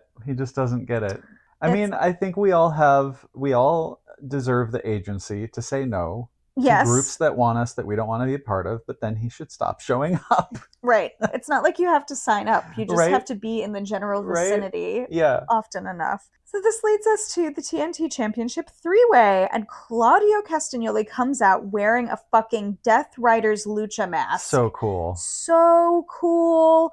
I don't know that I need to purchase it myself because, like, what am I going to do with a Death Rider's lucha mask? But it rules. It's really and they should sell it. Yeah. Along with the Death Rider sports bra, which I would actually buy. Yes, they should. Yes, the Marina Shafir Death Rider sports bra and the Claudio Castagnoli Death Rider's lucha mask. Do it. What the fuck are you doing if you're not selling that? Roddy comes out by himself. And the audience is singing along to End of Heartache. Very cute. Love it. Ciampa's entrance continues to be, like, extremely dramatic. He's got the pyro. Oh, the pyro, yeah. He's got the... everything. It's quite wild. It's very fun. It's intense. This is a great match. Like, it felt almost like it was three of the same guy in the ring together. I know they're different, but just the style. Yeah. The styles were quite very compatible. I think it's a testament to them all having. Well, at least I know Ciampa and Roddy, right back in like the Ring of Honor days, they've fought before, and they've been, Claudio was there too. I'm pretty sure. Yeah, that sounds right. It's just such a. I mean, I was gonna say it's a testament to how quickly Ciampa's fitting in, but then I realized, well, it makes sense that he would fit in so quickly. They all know each other. He's in the same lineage of all of the people in AEW. They were in that Ring of Honor, like they were all kind of in. They were all in the Fed at the same time. Yeah. Like, well, that's right. They all know each other. Yeah. I don't know if they were all in the same systems together. Right. But they're all part of the same like influences and paths, and it shows. And they're all very strong. Yeah. And I really liked that this making this a three-way with both Claudio and Roddy was a fun way to bring them back together after their continuing that rivalry. Yeah, and I hate that Roddy took the pin here, but I honestly, like, what else was gonna happen? I don't know. Like, he wasn't gonna get the pin on Claudio, but these guys like just throwing each other around, literally. Claudio getting the press on, he gets it on both of them, I think. I think so. Yeah. Crazy. That match was really hot. It was, I mean, not in the sexy way, but it was like it was a fucking crazy match. Was, like, a lot of energy. Chairs and like they were just throwing each other around and fucking killing each other. Like, I don't know, man. Ciampa gets the pin on Roddy, as I said. Kyle then comes out to get in Ciampa's face and challenge him for Grand Slam. Or I thought it was for Grand Slam, but then it was actually a challenge for Dynamite instead of Grand Slam. And I assume it's so that he could, he thinks he's going to walk into Australia the champion. I think that's the stated goal here. Yeah. I find that very dubious, but I'm looking forward to the match. I wonder. Yeah, I wonder. It'll be a really fun match no matter what. So that was Collision. I think it was a pretty good week in AEW. I was really looking forward to Ring of Honor with this collaboration with Metroplex for Global Wars. So we finally got that this week. I want to spend a little time talking about that. We opened up with Shane Taylor Promotions versus, it was a 4-on-4. So we had Shane Taylor, Carly Bravo, Captain Shawn Dean, and Trish Adora versus Reza Clark, and then three guys I didn't know from Metroplex. Right. I had seen Reza Clark before, but I didn't know Demo Diamond, Kari J. Wright, or LVJ. So this was like this whole event was exactly what I want to see Ring of Honor do all over the country, the world. Like, go around, find great promotions, and do this kind of shit. I love seeing people I've never seen before, especially if it's like promotions that in parts of the country or parts of the world that I don't really get to see. I think this is awesome. I think this is some of the most interesting shit you could be doing. I know it takes a lot of time and effort to like put it together, so I'm not saying it's going to happen every week, but I want to see it more often. It's great. Yeah, I like it. I think there's a balance to be struck because I also get burned out on seeing new people and being like, I think it's partly just the way my brain works. But like, trying to remember people's names and faces, it like takes up bandwidth. So there's a part of me that's like, I'm always like, okay, do I need to remember this person? Do I need to follow what's going on with them? But it's really nice to like, it's just like a showcase. Yeah, absolutely. Yeah. So this is a fun match, of course, like classic STP shit. At some point, Shawn Dean gets the BBC on one of the guys, and Carly Bravo is like in the corner looking at the camera going, oh, that's gross. I don't know. I'm like, is it? I don't know. And Riccaboni is pretending he just found out what it stood for, and it was just like this very silly moment. It was British Broadcasting Company. Yeah, very silly. Reza Clark and Trish Adora showed the fuck out. Like, they were the best part of this. Trish getting the pin with the Lariat Tubman. Yeah. Fucking rules. Belt up Brish. Fucking rules. Yes, belt up Brish. Belts for Trish. Belts for Trish. We then got Red Velvet versus Vert Vixen in a Women's World TV Championship Proving Ground match. And this is like, again, I always feel like in these Proving Ground matches, the challenger never wins. Yeah. And it's always a little like, okay. But Vert Vixen looked fucking awesome. She got this blue thunder bomb on Red Velvet. I was like, she's signed, right? Like, what are we doing? Sign her. Yep. Yeah, she's awesome. Yeah, the really Proving Ground thing is very like, I guess we talked about it earlier, but there's something that's just like, why not just make it a shot? Now I think what I don't like about it is almost feels like, well, if Vert Vixen loses this, she's ruled out from having a shot. And it's like, okay, so there's just no need for them to fight again. Yeah, I mean, I get that titles should be like something special. Yeah. And like not everybody should just have a shot at the title just because they want it, I guess. But it's like, I don't know. And we get a little promo with Christopher Daniels and Top Flight. And they're calling Sammy out for never defending the Ring of Honor tag titles. And they are not fucking wrong. Mm-hmm. Go get it, boys. Do it. Mm-hmm. So they're setting up a match for next week, I guess, with Top Flight against Sammy and Mortos for the tag titles. All right, do it. Fucking do it. Do it. Then we got Brian Keith and Big Bill against Surf and Turf. Perfect. Brada Kaimi and Phil Shark. Mm-hmm. This I've never heard of either of these guys. This entrance was fully insane. I immediately skeeted, like, I might be willing to die for Phil Shark. Like, you come out wearing a shark suit, and then he keeps the little shark head on. Yeah. I'm just dying. Like, what? I love this man. It's the perfect example of a good wrestling gimmick idea that is a silly idea. It's like, it's so silly. It's the kind of thing where it's like, well, it could just be a one-off, but I'm just going to commit to it. Commit to the bit. That's all we ask. Just commit to the bit. And at some point, either Brian Keith or Big Bill rips off the little shark head, and it's like this. Yeah. What are you doing to my little guy? To my special little guy? Worse than ripping off a lucha mask. Yeah.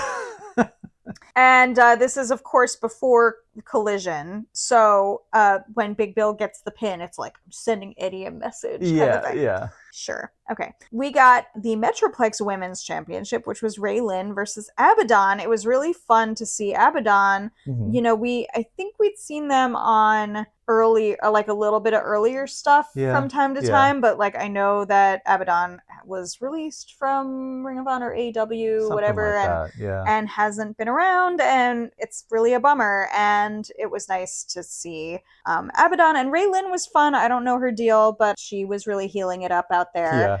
Yeah. Abaddon was really selling the shit out of that knee. I hope they're okay. Mm-hmm. And just really enjoyed that. Like, get on my screen more. That was great. Yeah, it was good. We had a Ring of Honor Pure Proving Ground match with Lee Moriarty, obviously, against Exodus Prime, who was very fun.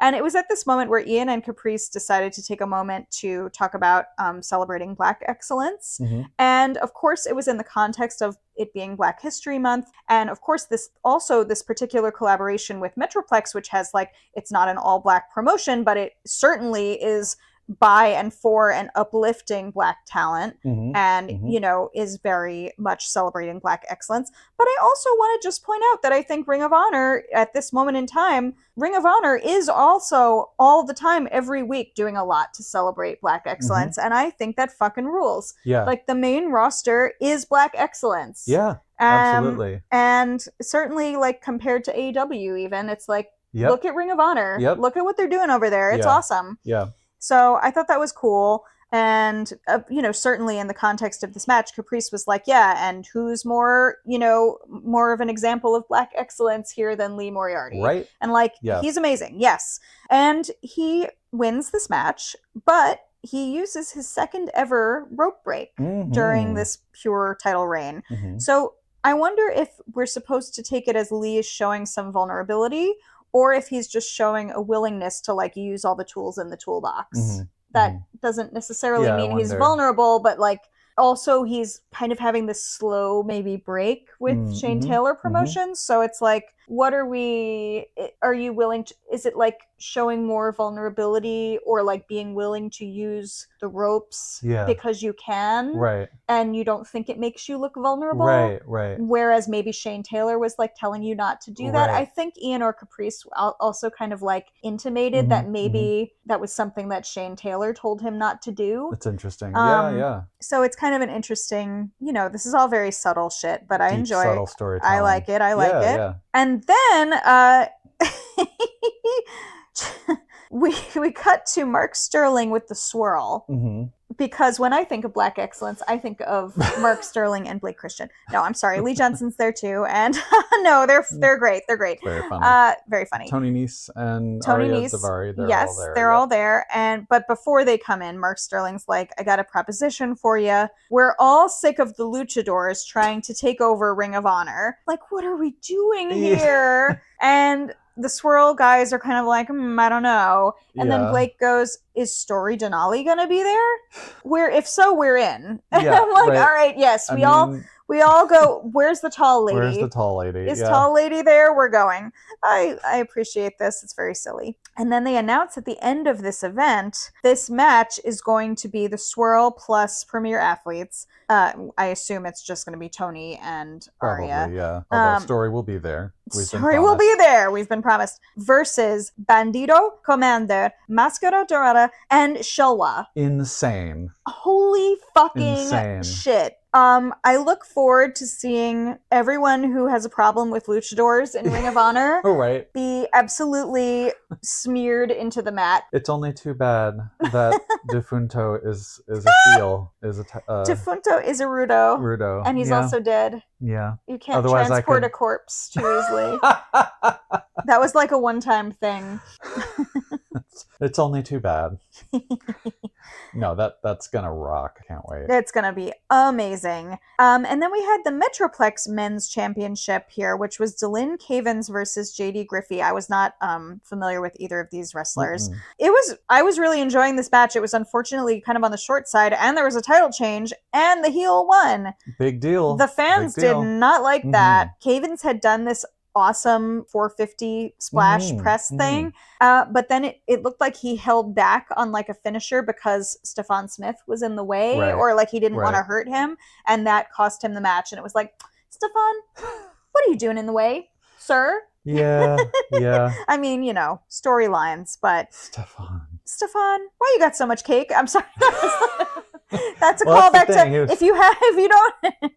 That's a callback to the crowd at Hammerstein. That's not me.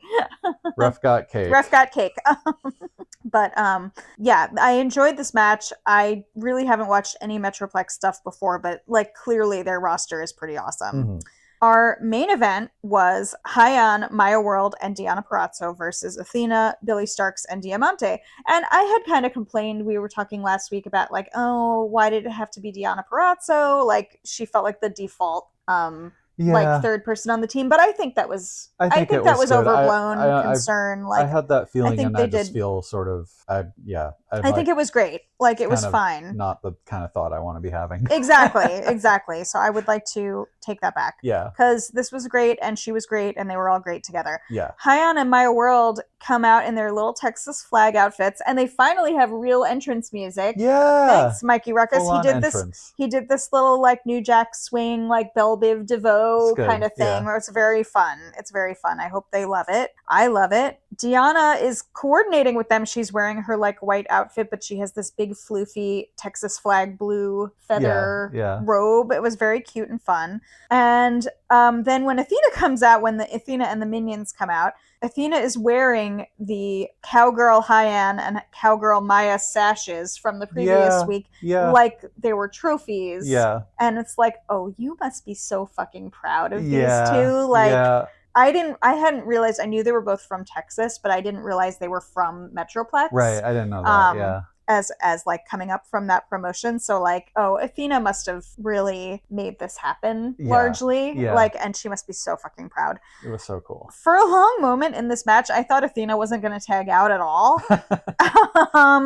But it was great. It was like a fucking crazy match. It was kind of chaos. Highly recommend, if you're not an Honor Club person, you just get it. This match fucking ruled. It's good. Billy Starks did a fucking like swanton off the apron onto Maya on the floor because she is absolutely insane.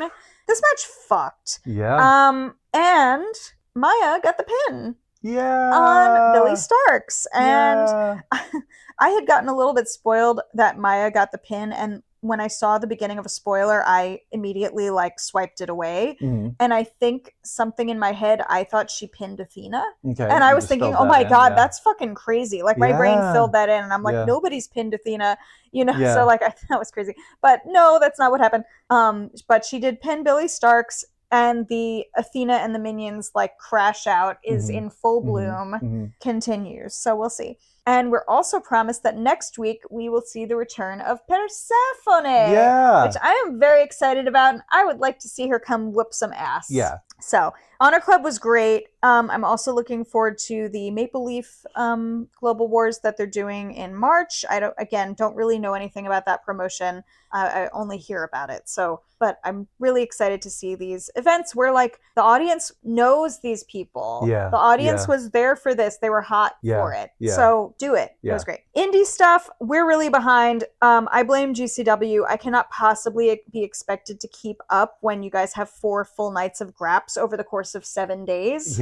What am I supposed to do with this? I'm sorry. Amazing events. I mean, what we have seen has been really fun. The cards are great, but it's a lot. So far, we've enjoyed a little bit more of Superpower Slam. I think last week we had gotten to watch the first, like, the big group match. And then today I got to watch Willow versus Mara Sade, and then Lee Moriarty versus Jonathan Gresham. Both really fun, enjoyable, beautiful matches. I still haven't gotten to see Jet Speed versus Genesis, and that is making me actually not watch the Speed vlog because I'm holding out. We're behind. And I also didn't get to see Effie versus Billy Starks for the JCW Championship, even though I know Effie doesn't win, but I wouldn't have expected him to anyway. We also started watching the Jersey J Cup, but again, trying to keep myself from being spoiled on this. That championship bracket went nuts. Yeah. I was really enjoying it. I have been enjoying it, and I want to get back to it, but we are still in the first, we're still in the first night. I have been spoiled. You got pretty spoiled, so I was just stray scrolling. And, you got to be careful with that shit. So I know I probably will get spoiled, but in the meantime, I'm going to try to finish it. I didn't realize they were going to have the JCW Championship on the table every round. It's a funny... Once that was explained, and I still haven't seen Billy's first match in the bracket as at this moment. So, but I thought, oh my God, either she's dropping it or they've given away the results of the entire tournament. Right. Like, either she drops it or she wins the whole thing. Right. And I thought, wouldn't it be funny if it simply changed hands, like every round on the way to the final? So I don't know what happens. Don't come tell me. But it would be really funny, just a cascade of losses. It would be funny. We'll see what actually happens eventually. I was really bummed to see Teriyaki go out in the first round, but going out in the first round, like, he's in good company historically. Yeah. It's not any kind of condemnation of your skills, talent, or anything else. It just sucked. I really appreciated the video bits that they were doing to provide a lot of context. Like, some of the people that, like, it would be like, oh, this person, didn't make it last time. Yeah. So again, and I thought it was good. Yeah. And it pointed out that, like, Alec Price was the runner-up last year, but Jordan Oliver was injured. Okay, yeah. And so we haven't even watched their first round match. Like, I know they go up against each other, which is really fun. Anyway, really, like, so many great graps happening. Like, get into this shit. Outside the tournament, we had a match between Tommy Billington and Black Tiger 4, who was billed as a replacement for Tiger Mask 4 due to travel issues. They had billed this as, they billed Black Tiger 4 as being Tiger Mask 4's greatest rival from Japan. So when Rocky Romero whips off the mask to reveal himself, I was like, oh, what? It was very funny. It was very fun.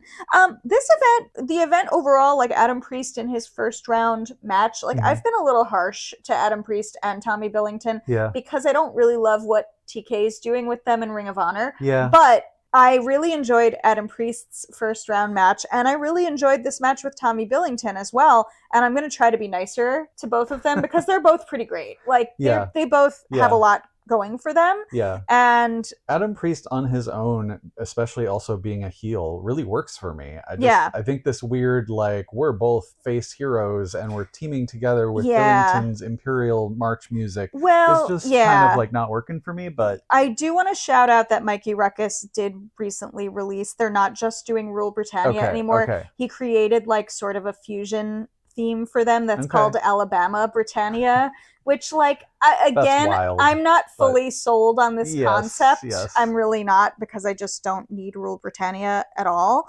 But I appreciate that they at least weren't making Adam Priest come out to Rule Britannia anymore. Yeah. I just think, like, there's this sense that I have that I think has been echoed elsewhere that, like, Tony's really pushing Priest. Like, he seems to really like him. And and this, seeing Priest once or twice on his own as a heel, I'm like, oh, I get it. And I'm sort of like, I hope there's a little bit of, like, a long-term plan in place for him to go there, because he's good at it. There's a lot of heels in Ring of Honor right now, so true. I kind of understand why they're not making him a heel there right now, but they need to, like, figure out what they're doing with that, because there's kind of too many heels. Ring of Honor is like oops all heels at the moment, almost. That's true. Not quite, but almost. Let's take a moment in the HOG Corner. Not to be confused with the Ham Cellar. Yes. I I don't have an update really. There's too many fucking graps, and we haven't even been able to go back to see if we could watch City of Angels from last weekend, because like Triller had a problem and they delayed the release, and then there was just so much other stuff going on. Yeah. But I do want to say they just announced this week that on February 20th in Queens, Andrade, who was already booked, will be officially challenging Charles Mason for the House of Glory Championship. And we're gonna be there, and it's gonna be really fun. And I don't know, man. Am I ready to see Charles Mason drop the belt? Because You kind of think he will? I don't know. I think it could go either way, but like Andrade's big britches right now. Is that an event that MJF is also going to be at? MJF is also going to be at that event, and I don't remember whether they said he's defending the AEW title, but I think he is. I hope they do that again. It was fun. It was fun, and he should keep doing it. Yeah. But yeah, so it's gonna be kooky and wild. I forget. Is that the same weekend of that toy thing? This is. We're gonna be like. So I remember when we saw that Chuck Taylor is going to be at this weird toy event in New York. We or someone else on Blue Sky was kind of like, wonder what else is happening that weekend. Right. Well, now we kind of know a couple things are happening. Yeah. I know. Yeah. We speculated on the last episode. I was like, is Chuck Taylor going to show up at House of Glory? Like, no. Well, no, but there's going to be a lot of people in town, so I wonder if any of them will show up.